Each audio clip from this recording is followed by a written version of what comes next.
Acts 27.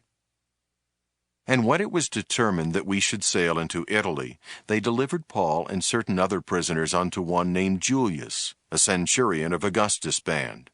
And entering into a ship of Adramyttium, we launched, meaning to sail by the coasts of Asia, one Aristarchus, a Macedonian of Thessalonica, being with us.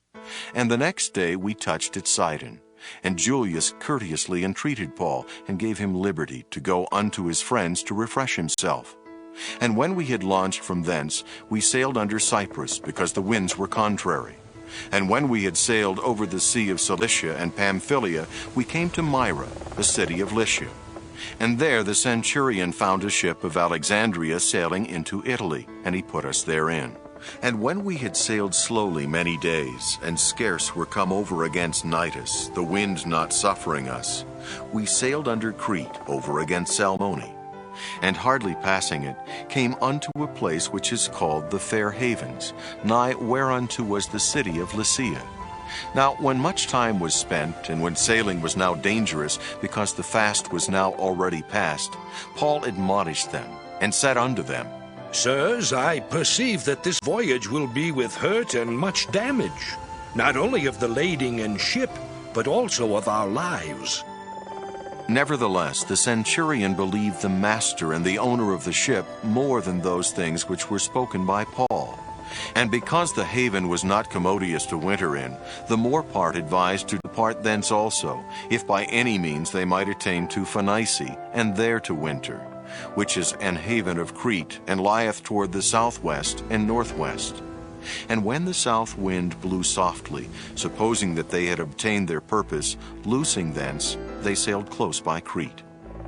But not long after, there arose against it a tempestuous wind, called Euroclydon. And when the ship was caught, and could not bear up into the wind, we let her drive. And running under a certain island, which is called Clauda, we had much work to come by the boat, which, when they had taken up, they used helps, undergirding the ship, and fearing lest they should fall into the quicksands, strake sail, and so were driven. And we being exceedingly tossed with a tempest, the next day they lightened the ship, and the third day we cast out with our own hands the tackling of the ship. And when neither sun nor stars in many days appeared, and no small tempest lay on us, all hope that we should be saved was then taken away. But after long abstinence, Paul stood forth in the midst of them and said, Sirs, ye should have hearkened unto me, and not have loosed from Crete, and to have gained this harm and loss. And now I exhort you to be of good cheer, for there shall be no loss of any man's life among you, but of the ship. For there stood by me this night the angel of God, whose I am and whom I serve, saying, Fear not, Paul, thou must be brought before Caesar. And lo, God hath given thee all them that sail with thee. Wherefore, sirs, be of good cheer, for I believe God that it shall be even as it was told me, howbeit we must be cast upon a certain island. But when the 14th night was come, as we were driven up and down in Adria, about midnight the shipmen deemed that they drew near to some country, and sounded, and found it 20 fathoms.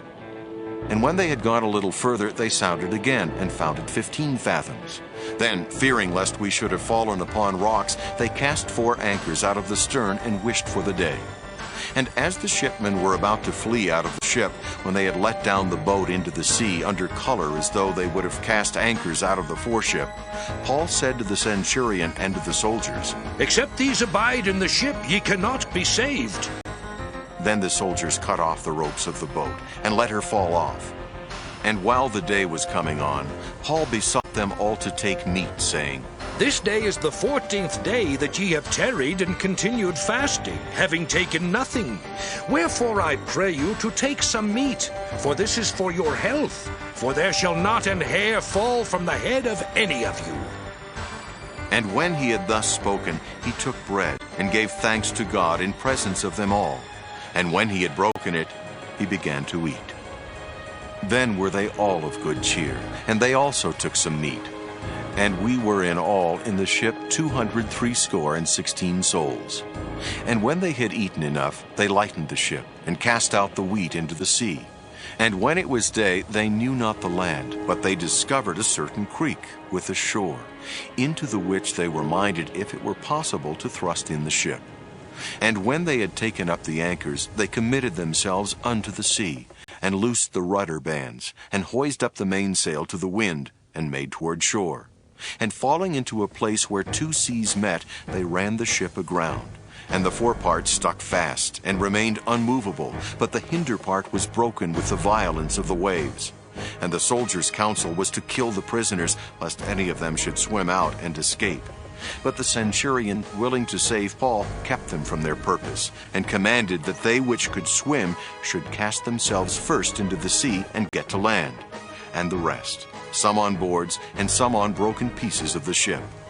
And so it came to pass that they escaped all, safe to land.